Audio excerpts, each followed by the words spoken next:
जय हिंद, वंदे मातरम। साथियों, मैं धर्मेंद्र रघुवंशी पुनः एक नए वीडियो में आप सभी का बहुत बहुत स्वागत करता हूं। साथियों, आज की इस वीडियो में हम बात करने वाले हैं मध्य प्रदेश स्कूल शिक्षा विभाग में संचालित सीएम राइज स्कूलों को लेकर। जी हां साथियों, इसको लेकर डीपीआई ने एक महत्वपूर्ण आदेश या हम यूं कहें शिक्षकों की भर्ती को लेकर एक विज्ञापन जारी किया है। वीडियो के डिस्क्रिप्शन बॉक्स में विज्ञापन का जो पत्र जारी किया गया है उसका लिंक हमने दिया हुआ है। आप उसे डाउनलोड करके विस्तृत रूप से उसका अध्ययन कर सकते हैं। आज की इस वीडियो में हम देखेंगे कि सीएम राइज विद्यालयों पर जो प्राचार्य, उप प्राचार्य, प्रधान अध्यापक माध्यमिक शाला, प्रधान अध्यापक प्राथमिक शाला की जो नियुक्ति की जानी है उसके लिए कौन कौन से शिक्षक आवेदन कर सकते हैं, उसके लिए आवश्यक योग्यता या अर्हताएं क्या हैं और किस तरीके से नियुक्ति प्रक्रिया संपादित की जाएगी। जी हां साथियों, आप अपनी स्क्रीन पर देख ही सकते हैं डीपीआई ने 6 सितंबर 2024 को ये जो पत्र है जारी किया है।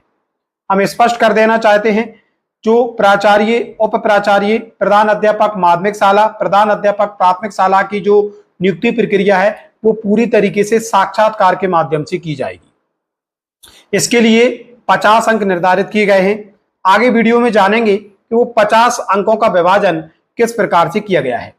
सबसे पहले जानते हैं क्रमशः कि किस पद के लिए कौन कौन से शिक्षक साथी आवेदन कर सकते हैं। बात करें यदि प्राचार्य उच्चतर माध्यमिक विद्यालय की, तो इसमें नियमित प्राचार्य उच्चतर माध्यमिक विद्यालय, हाई स्कूल प्राचार्य तथा उच्च पद प्रभार प्राप्त उच्च माध्यमिक शाला के जो प्राचार्य हैं वह भी आवेदन कर सकते हैं। यानी कि जो नियमित हायर सेकेंडरी प्राचार्य हैं वो इसके लिए आवेदन कर पाएंगे, हाई स्कूल प्राचार्य इसके लिए आवेदन कर सकते हैं और उच्च पद प्रभार प्राप्त ऐसे प्राचार्य जो हायर सेकेंडरी स्कूलों के प्राचार्यों के रूप में उन्हें उच्च पद प्रभार दिया गया है वो इस पद के लिए आवेदन कर पाएंगे।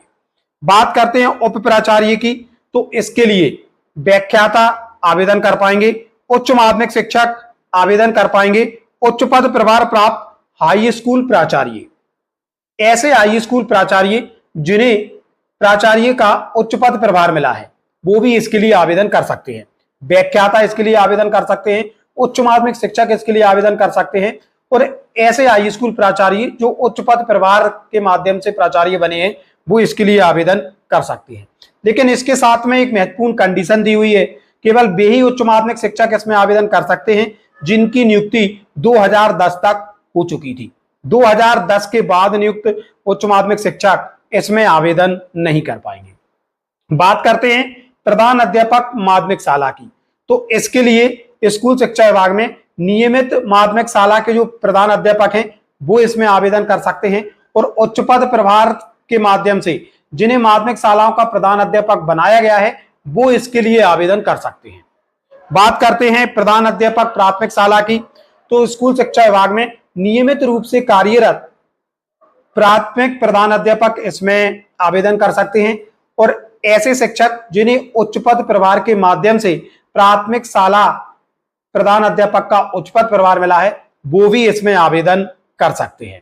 केवल यही शिक्षक है जो क्रमशः प्राचार्य उच्च माध्यमिक विद्यालय, उप प्राचार्य, प्रधान अध्यापक माध्यमिक शाला और प्रधान अध्यापक प्राथमिक शाला के लिए आवेदन कर सकते हैं। इसके अतिरिक्त अन्य शिक्षक इन पदों के लिए आवेदन नहीं कर पाएंगे।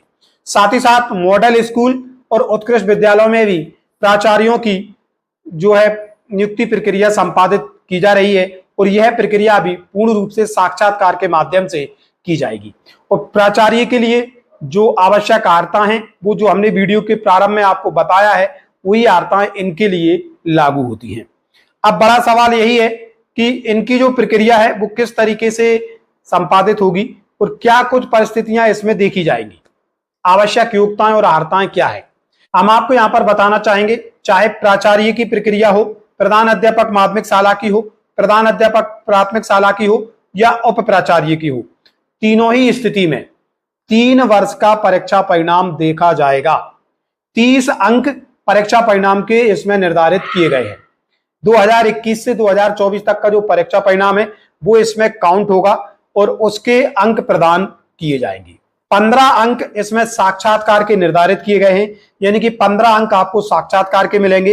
इस तरीके से हो जाते हैं 45 अंक और 2 अंक आपको यदि राज्य स्तरीय पुरस्कार प्राप्त हुआ है उसके प्राप्त होंगे, और 5 अंक आपको मान लीजिए राष्ट्रीय स्तर का पुरस्कार प्राप्त हुआ है तो उसके प्राप्त होंगे। अब आपको यदि दोनों ही पुरस्कार मिले हैं तो ऐसी स्थिति में जो उच्चतम पुरस्कार है वो अंक आपके जोड़े जाएंगे। जैसे आपको राज्य स्तरीय और राष्ट्र स्तरीय दोनों ही पुरस्कार प्राप्त हुए हैं तो आपके राष्ट्र स्तरीय के अंक जोड़े जाएंगे, यानी कि आपके 5 अंक जोड़े जाएंगे। इस तरीके से 50 अंक निर्धारित किए गए हैं, 15 अंक साक्षात्कार के हैं, 30 अंक परीक्षा परिणाम के हैं और 5 अंक अधिकतम जो आपको पुरस्कार प्राप्त हुए हैं उनके निर्धारित किए गए हैं। और इन्हीं के आधार पर आपकी नियुक्ति संबंधित सीएम राइज विद्यालय, मॉडल स्कूल और उत्कृष्ट विद्यालयों पर क्रमशः प्राचार्य उच्चतर माध्यमिक विद्यालय, उप प्राचार्य, प्रधान अध्यापक माध्यमिक शाला और प्रधान अध्यापक प्राथमिक शाला के पद पर की जाएगी। साथ ही साथ इसमें कुछ महत्वपूर्ण बिंदु स्पष्ट किए गए हैं। जैसे 1/1/2025 की स्थिति में आपकी जो आयु है 57 वर्ष से अधिक ना हो, किसी भी प्रकार की विभागीय जांच, लोकायुक्त, ईडब्ल्यू में शिकायत लंबित ना हो तथा दंड के प्रभाव में ना हो। इस तरीके से जो टर्म एंड कंडीशन है वो इस विज्ञापन में दी गई है। साक्षात्कार में न्यूनतम 60% अंक प्राप्त करने वाले अभ्यर्थी को ही पात्र माना जाएगा। यानी कि साक्षात्कार 15 अंक का निर्धारित है, उसमें से आपको 60% अंक लाना होगा, तभी आप उसमें पात्र माने जाएंगे, अन्यथा आप पात्र नहीं माने जाएंगे। चयन प्रक्रिया में प्राप्त अंकों की मेरिट सूची तैयार होगी तथा इस मेरिट सूची के अनुसार प्रधान अध्यापक माध्यमिक शाला की पदस्थापना की जाएगी। मेरिट सूची अधिकतम 3 वर्षों या चयन हेतु नवीन विज्ञापन जारी होने तक जो भी पहले हो के लिए मान्य होगी।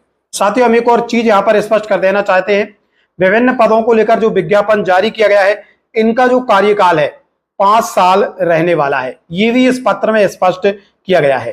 पुनः स्पष्ट कर देना चाहते हैं, वीडियो के डिस्क्रिप्शन बॉक्स में हमने पत्र का लिंक दिया हुआ है, वहां से आप इसे डाउनलोड कर लें और विस्तृत रूप से आप इसका अध्ययन जरूर कर लें। यदि आप आवेदन करने जा रहे हैं तो विमर्श पोर्टल पर इसके आवेदन की सुविधा उपलब्ध करवाई गई है, आप अपनी जानकारी फिल करके इसमें आवेदन कर सकते हैं। साथियों, ये था आज का महत्वपूर्ण अपडेट। मिलेंगे जल्दी नए अपडेट एवं नए टॉपिक के साथ, तब तक के लिए जय हिंद, जय भारत मित्रों।